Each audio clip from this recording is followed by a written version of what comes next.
It is a great pleasure to give you a report on our recent work entitled A Shared Aperture Antenna with High Aperture Reuse Efficiency and High Isolation based on the Quasi-Yagi structure. Sensing and communication as the two major functions of the information system, the integrated design of the two is one of the development trends of information technology and intelligence, which also generates the urgent demand for sensing and communication shared aperture antenna. Facing the design difficulties of small size, high integration and low coupling, integrating well-designed filtering antennas by stacking is an effective method. The proposed shared aperture antenna covers two frequency bands by incorporating a folded dipole antenna for the lower band and a dual polarized planar bowtie antenna for the higher band. The lower band element is positioned beneath the higher band element. The stacked shared aperture scenario forms a Quasi-Yagi structure in the vertical direction. This work adopts the Quasi-Yagi principle to analyze the shadowing effect of the stacked aperture antennas for the first time. A general guideline is presented for suppressing the shadowing effect, which provides useful insights into the selection of appropriate antenna geometries, spacing, and polarization to achieve directional radiation patterns. Lower band antennas are usually larger in size than higher band antennas. In this work, it is proposed to achieve a small aperture size by reducing the size of lower band antenna, which improves the aperture reuse efficiency considerably. Etched slots and resistive loads are used to adjust the resonance frequency. This work also elucidates that appropriate resistive loads does not exert a significant influence on the realized gain. Since the shared aperture is very compact, mutual coupling between all ports is significant.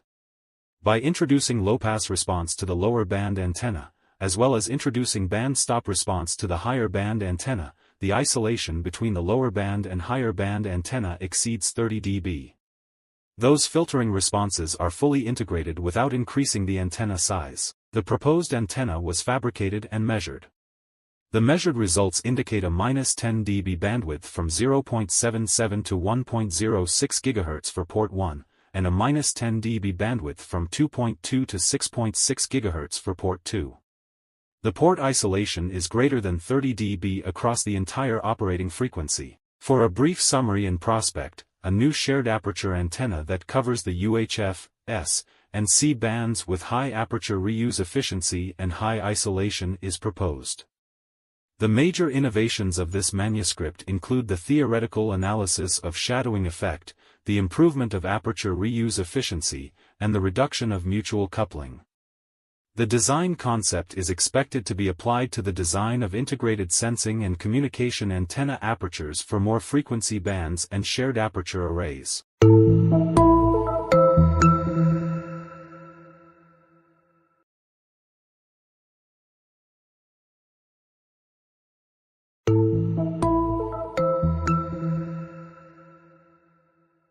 In this video, we will introduce a reflectarray antenna that can produce 3 CP beams. First, I'd like to talk about the motivation. One antenna can meet the broadband and high-speed requirements of HTS, reduce signal fading, improve stability, generate multiple beams to meet complex scenes requirements, and is easy to manufacture. Second, we will introduce the design of the reflectarray cell. The initial design of low-frequency elements used the arc-shaped microstrip lines. However, when these structures rotate, the current distribution changes, resulting in strong coupling that affects the amplitude and phase of the high-frequency element. To solve this problem, we adopt an improved design of a combination structure of signal ring, arc-shaped, and rectangle microstrip lines. For high-frequency structure, traditional phase delay lines often fail to achieve 360-degree phase coverage, so we use Archimedes spiral lines instead, offering more phase shifts in limited space. This can be customized for reflectarray antennas. Compared to non-notched structure, it in 4 notches can cut down on reflection losses. Next, I will introduce the progress of generating 3 CP beams. At a low frequency, adjust the gap width maintains an 180-degree phase difference between 2 arc-shaped microstrip lines, and combined with the variable rotation technique, these elements can radiate CP width based on polarization direction. At a high frequency, the force barrier split into two groups, named Ls and Ly, each offering more than 360 degrees of phase change for S and Y polarization.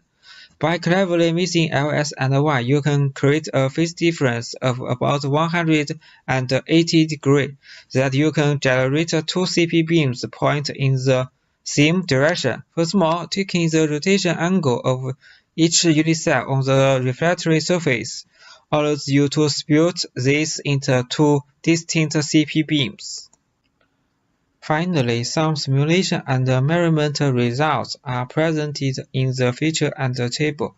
In two frequency bands, cross-polarization is spread below 19 dB, while obtaining a 1 dB gain bandwidth of over 8.2% in both frequency bands. Thank you for watching. If you have any questions, welcome to contact us.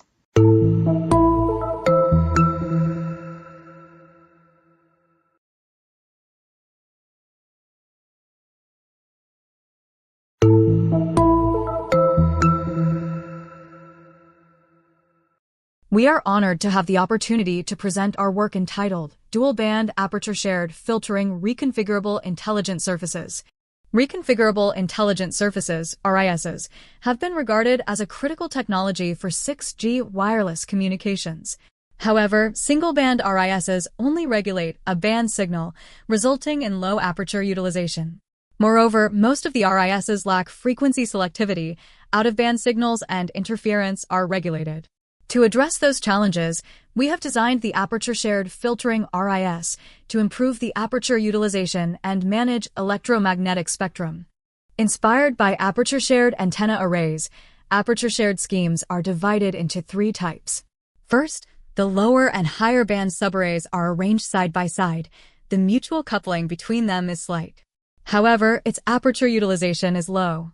Second, the lower and higher band elements are spatially staggered arranged to improve the aperture utilization. However, the blocking interference between them is severe. Finally, the lower and higher band elements are coplanar embedded to eliminate blocking interference. The aperture utilization is highest. An aperture-shared RIS is designed according to the embedded scheme.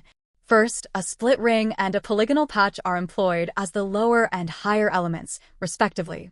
Second, the polygonal patch with the horizontal slots is embedded into the split ring. Finally, a pair of vertical slots is added to the polygonal patch to extend bandwidth. The independent phase shifts in dual working bands have been realized. To suppress the out-of-band interference, a filtering layer is designed. The in-band electric field is distributed as a standing wave state, showing that the incident signals are fully reflected. Instead, the out-of-band electric field is distributed as a traveling wave. Out-of-band signals are eliminated. Placing the filtering layer on the aperture-shared element, favorable out-of-band suppression are realized. For further validation, a dual-band aperture-shared filtering RIS has been fabricated and measured. The dual-band filtering gain response curves is achieved. The operating bands cover the N79 and N104 bands, and the out-of-band suppression levels are less than -13 dB. Furthermore, the main beams can be scanned to 60 degrees in two operating bands. To investigate the dual-band independent operation, the radiation patterns are presented as in-band beams is set differently. When the main beams in one working band are changed, the radiation patterns in another operating band remain stable. Additionally, all radiation patterns outside the working band are suppressed.